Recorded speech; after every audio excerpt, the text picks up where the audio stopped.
financial advisor, parang nire-renew. Parang ganun, oo. At saka ngayon, mahirap na, hindi na katulad nun.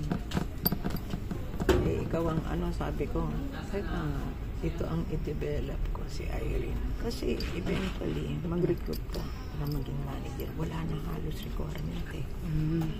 Pero mag-i-exam pa rin yung ni-recruit ko if ever, di ba? Katulad ng ginawa ko. Mag-i-exam ka. Ikaw mag-i-exam ka sa traditional. Na isa pa. Si DUL Mama, ka lang eh.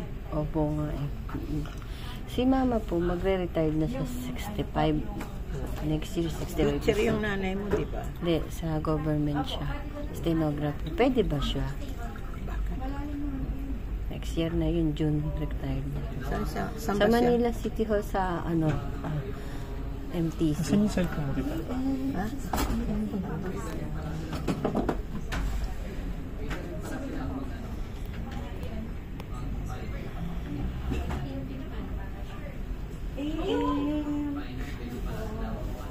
Sino po kayo, sir? Sino po kayo? Si Renz. Kay Tita LV. Bili Tita LV. Kilala ko po.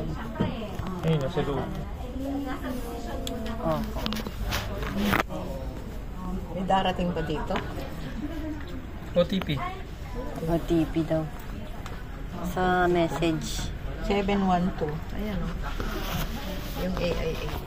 Malagan. Ito. 712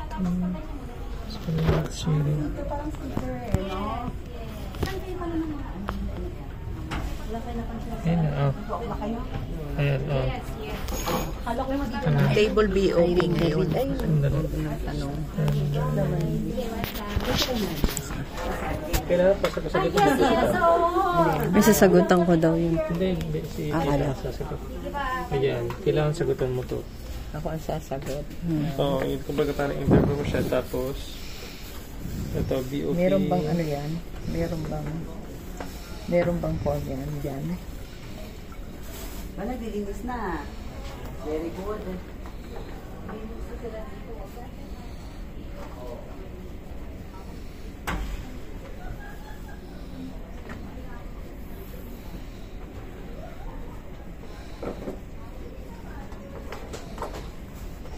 Sabi ni Elvira, lagyan ko lang ng date na ngayon lahat yan eh. Hindi, pero ito kailangan sagutin mo to. Yung assessment. I-upload mo yung document, sasagutin mo yan.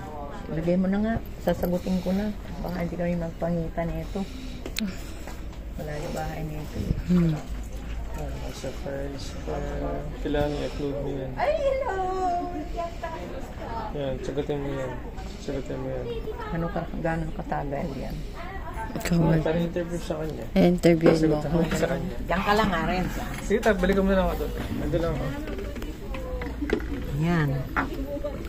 Ang objective mo,